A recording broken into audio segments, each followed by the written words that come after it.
Yes, my people, good day. Do you remember this 2012 Ford Explorer with the bad rack and pinion? Yep, well, it's time to fix it. Let's go. This is a shot of all the tools that you would need to make this job not be a major nightmare. It's a lot. So I started off using the PB blaster just to get the lubrication going. All this stuff is dry. Right now I am breaking the jam nut on the inner tie rod end loose from the outer tie rod end, because we will have to transfer the outer tie rod ends onto the new part. So you see me break it loose, and then you see me just turn the inner tie rod end there just to make sure. What this does is it prevents you from having to be using pipe wrenches later on if it's kind of stuck, right? It does move faster.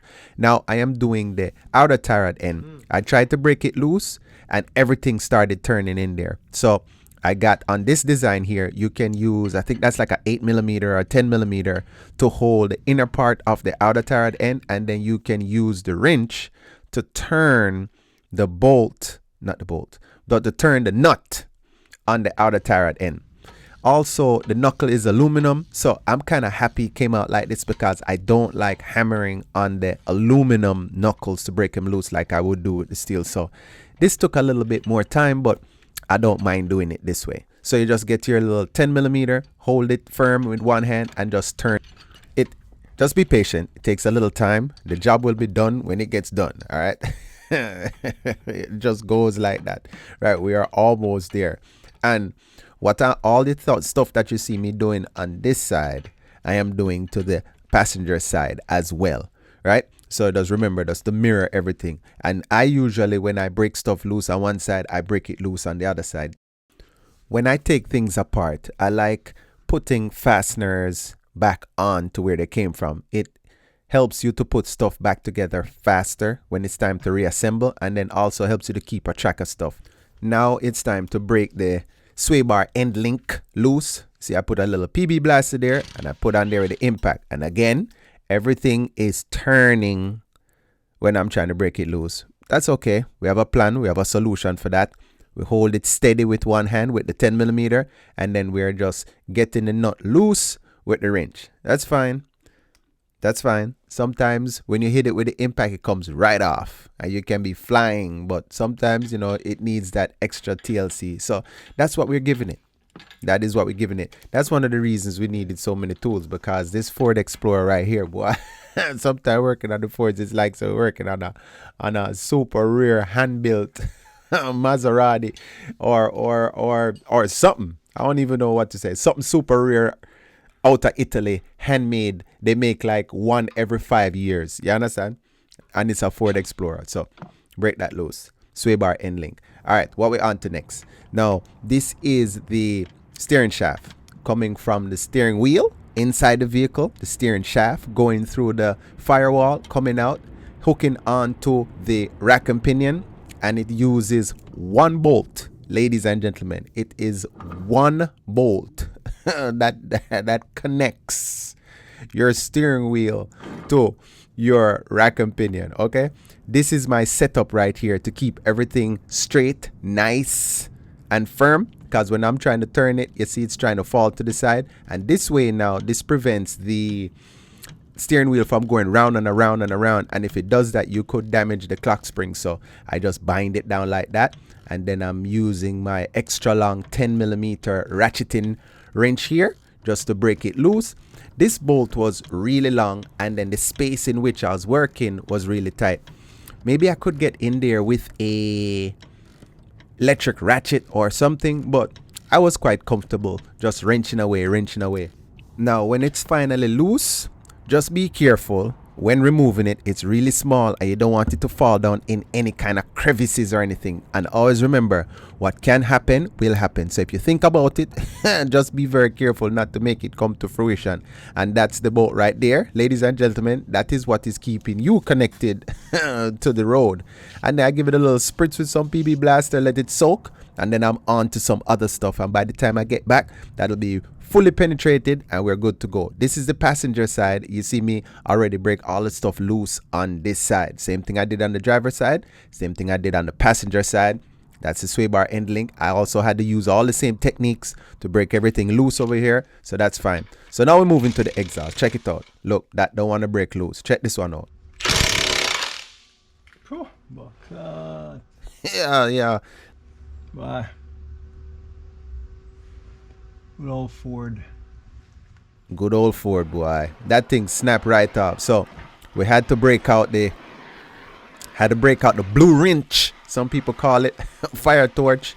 I am quite comfortable using the torch. Some people are triggered seeing me using the torch. I'm not saying it is the safest thing in the world, but acetylene torches has been around for a long time. And if you use it properly, you can effect repairs efficiently and safely. Just because you see a torch, it doesn't necessarily mean say you're going to burn the car down or burn the house down. Be careful with what you're doing. Be aware of what you're doing, and you'll be fine.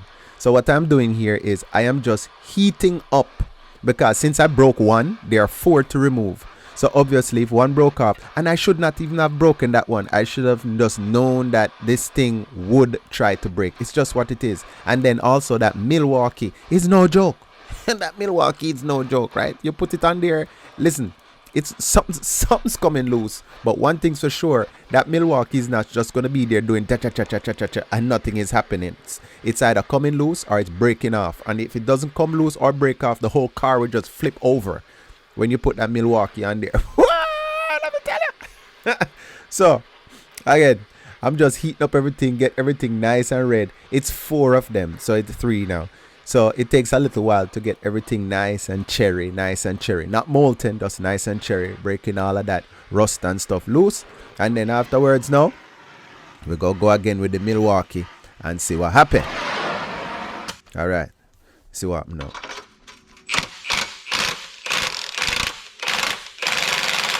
Even then, it was still stubborn. Boy, let me tell you, boy, compare this to the BMW that I was doing when I took its exhaust off. This thing does come right off. Boy.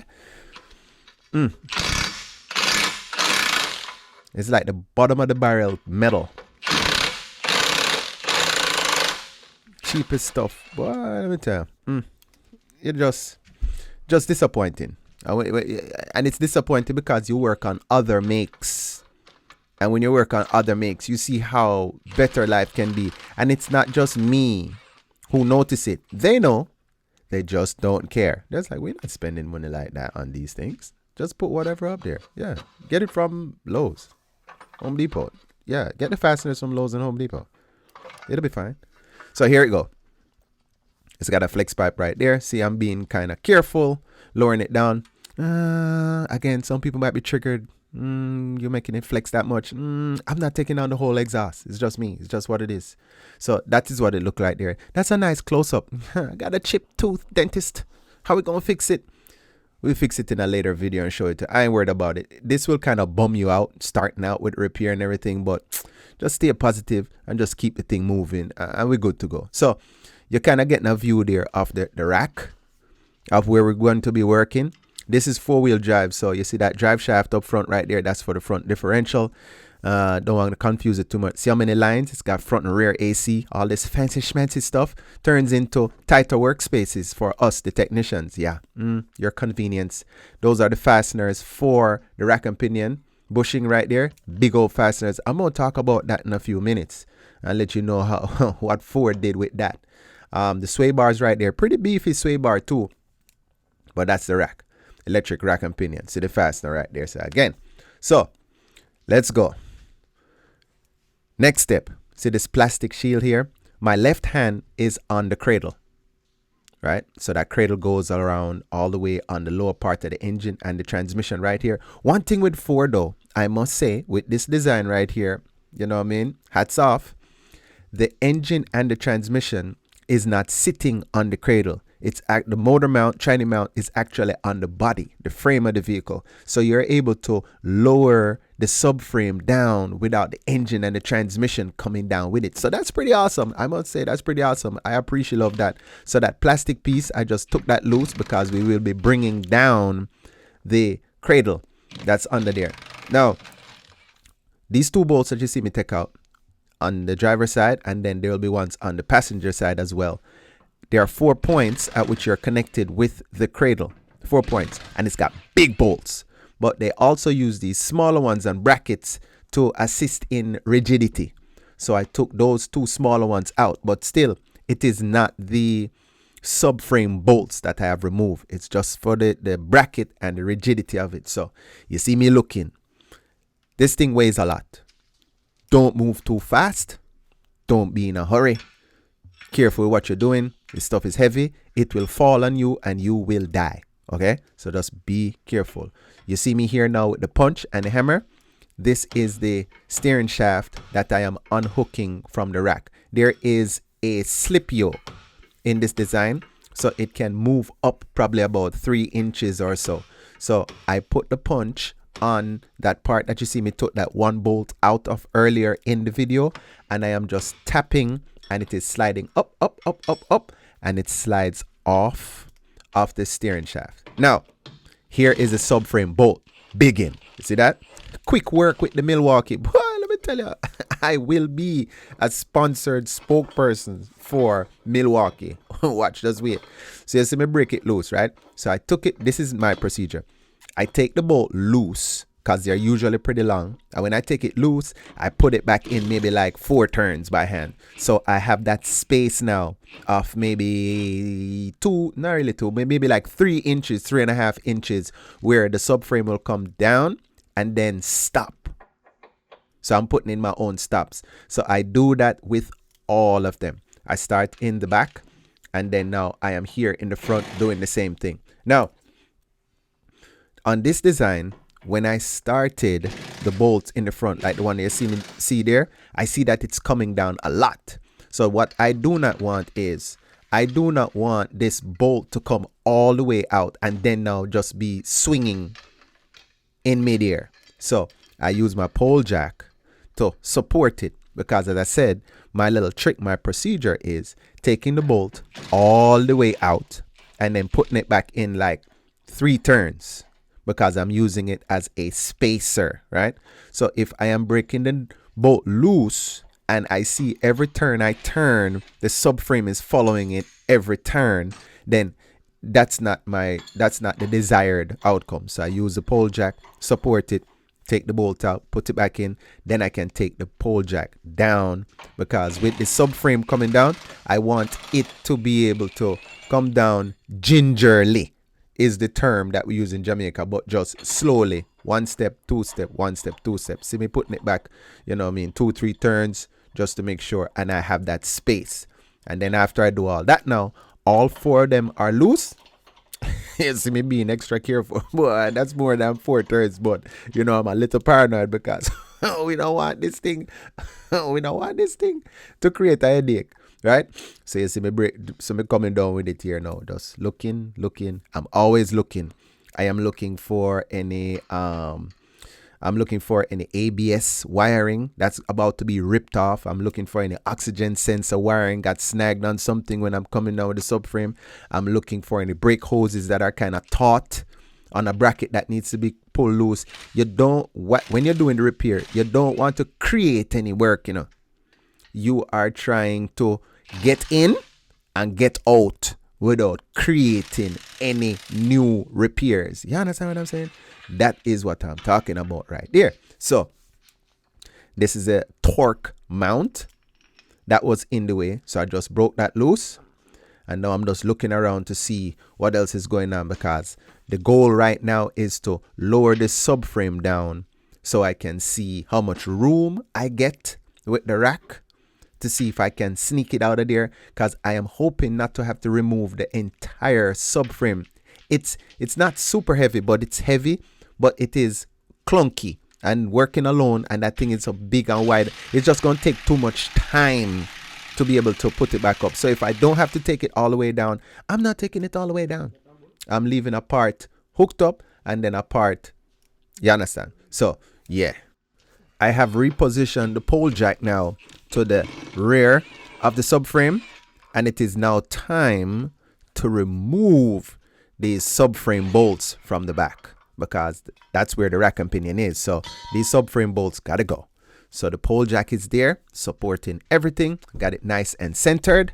And then we are now going to just lower, lower, lower and see how much room and how much space we can get. Sometimes you get surprised, you get lots of room, and then sometimes it's like, and you got to drop control arms off or ball joints off to be able to get the space you need. But I must say, Ford, you know, they give us some room on this one. You know what I mean? You got to give credit where credit is due. Let me tell you.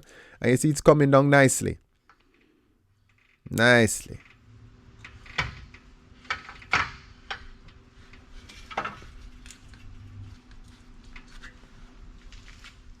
See me looking there? I am paying attention to the cabling, the electrical wires going to the rack and pinion, because this is an electric rack. This is not no power steering or anything. So yeah, I saw that the wire was starting to get a little bit taut, that you see there. That's why I move gingerly, slowly, getting a little bit taut. So it's time now to figure out how to unplug these things. Now, talking about unplugging, boy, it's like with every model year, these engineers come up with new ways to design plugs. And I am yet to see a publication that comes out that goes along the lines of, these are the new plug connector designs and how to undo them. I remember when Nissan came out with their push to unclip connectors. I've never seen the thing before. And it took a while to figure out how this thing worked. And I must say, it's a decent design. I must say, it is a decent design. But if you don't know how to unplug it, you'll be stuck. But yeah. So see the steering shaft there? That's what I was talking about. You see how I have it separated from the U-joint? That's there.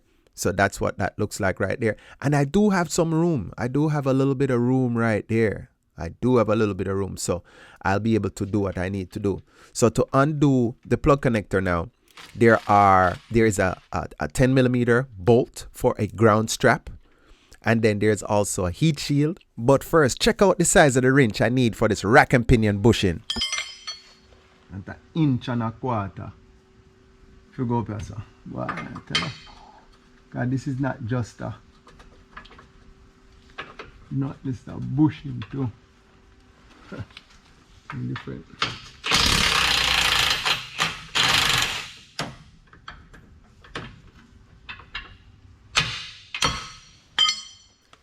So Ford designed the rack and pinion bushing to be a nut and a bolt assembly. So the bushing part is also doubles for a nut. So the bushing and the nut is made into one, but the nut is an inch and a quarter wrench you need. That's a big old wrench. Shit. Locate the thing in our place way. First thing them use a big ass fastener in a tight location.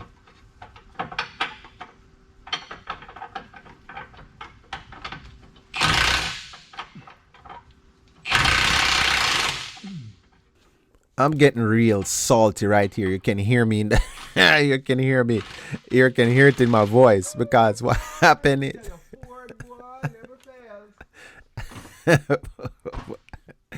Listening to myself lose it. Boy,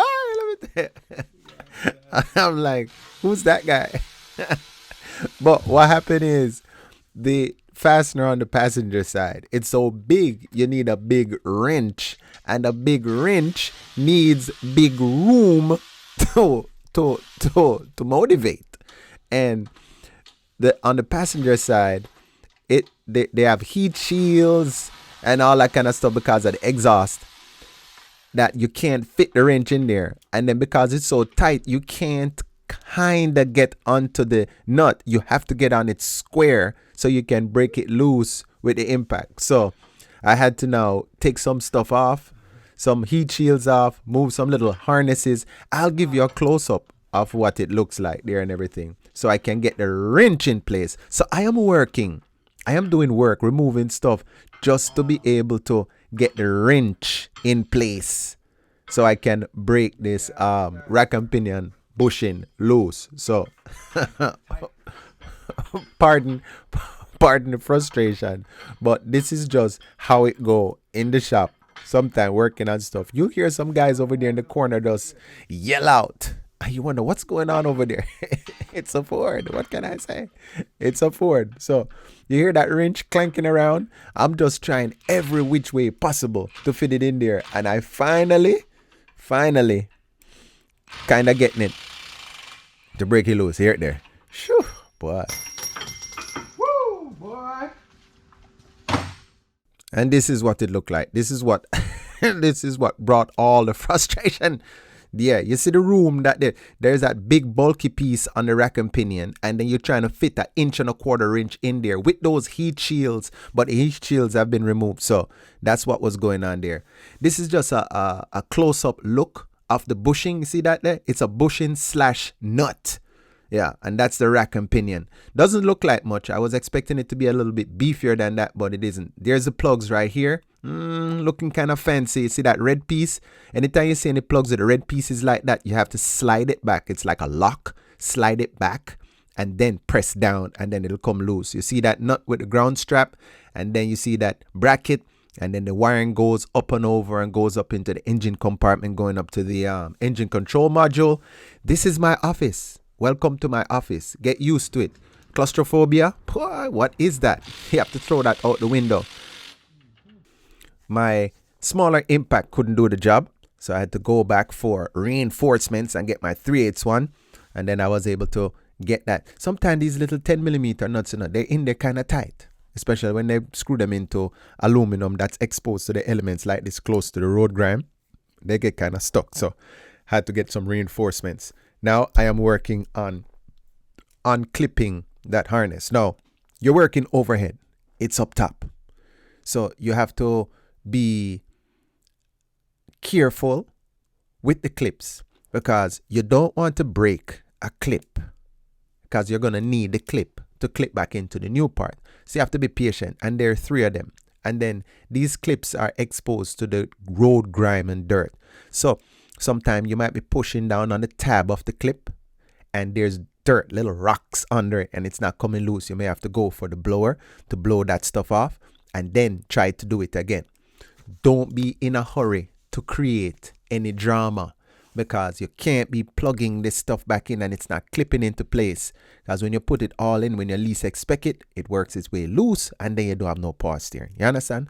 So just be careful. If you find it that it's fighting you, be patient, take a break, go do something, come back refreshed, renewed, and give it the time that it requires. Because one thing is for sure, it can always be worse. And if you try to rush it, you will get to do it twice. You understand? Sometimes these plugs, you can get them. Sometimes you can't get them. They will sell you a whole harness, or you have to go to the junkyard. So we get it loose, put it up and out the way. So now we have the steering shaft unhooked. We have the rack and pinion bushings undone. We have the electrical stuff undone. We have the subframe hanging down.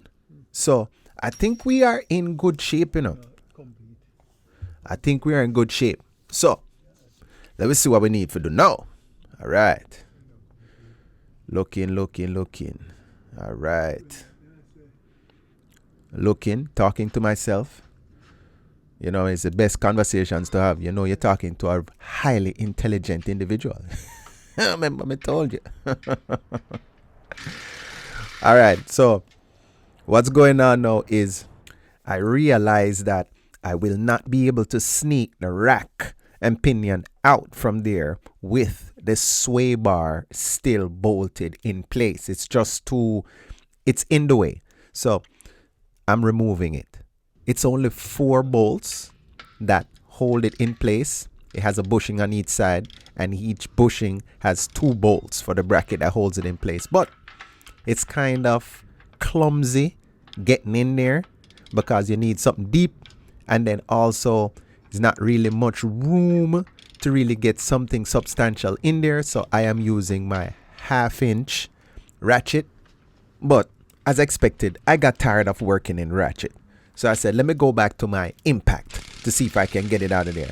But these bolts were either rusted, or from the manufacturer they put Loctite on there or something, but they were tight the entire way out. So the impact was just laboring, and I even had a big battery on there. So I was like, I have to come up with a better solution than this, because I have 4 bolts to go and I am not going in slow motion trying to remove these bolts. You see, look how that look like. It just look like a regular bolt, but you see that right there, that Ingersoll Rand.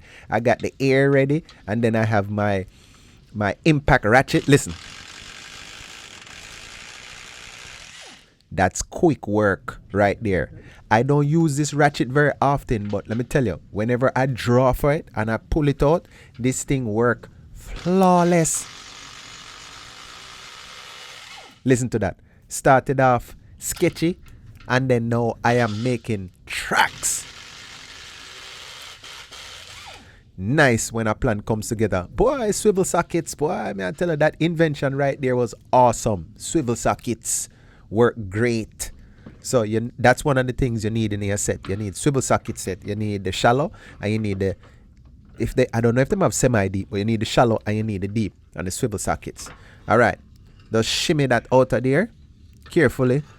And when you set it down in the manner in which you removed it, so you know left from right. You'll be surprised. They don't just go in any which way.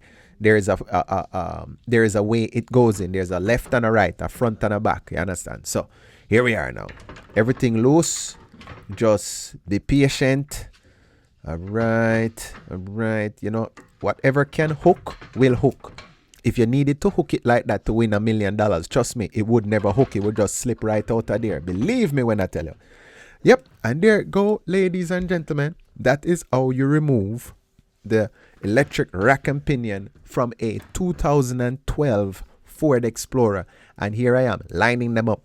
You see, the upper one is the replacement unit from Ford, remanufactured. There's a $400 core on the one you took out, so they need it back, because they're just gonna pull 2 bolts and change a bushing and then sell it to you again for $1,000.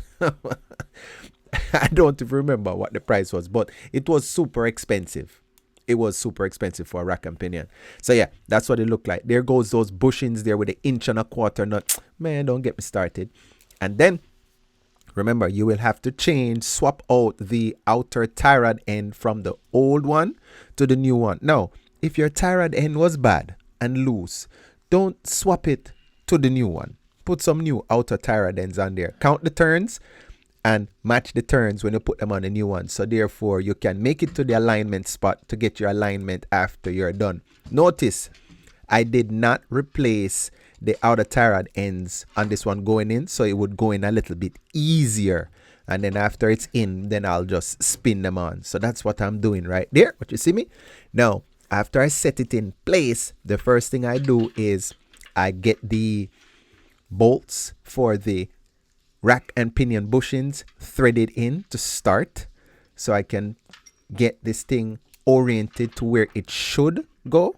That's the first thing I do. I do not tighten them. Anytime I'm installing new parts, I catch all the bolts first. Because sometimes you never know. You might have to shimmy something a little bit, or shimmy it this way or shimmy it that way.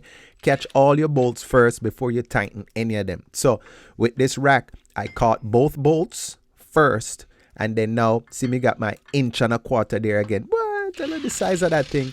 And I'm just doing quick work with the Milwaukee. Let me tell you, quick Milwaukee really helped to make life a lot easier.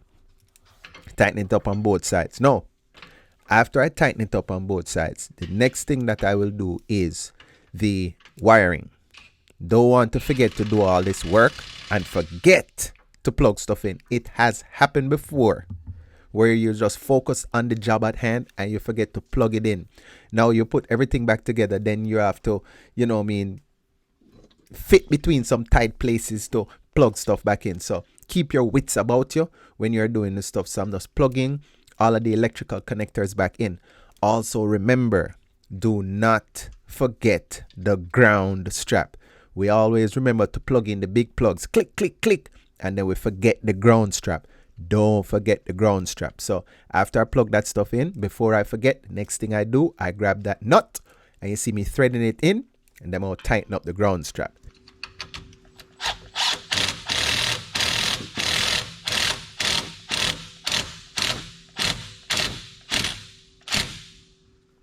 Don't fret, rest assured, it is not tight, and I've been hammering on it. It's like a self-tapping type bolt, and it was tight going all the way in. So it's not like it was tight and I was just hammering it in. No. So here's a heat shield, one of the last things that I'm putting together right there. Just tightening everything back up. You know, if I take off a heat shield, I put a heat shield back on. It's necessary. And listen, here we go. Hey, nice and smooth and quiet. Yeah, man. Thanks for watching. Have a nice day. Bless. Yeah.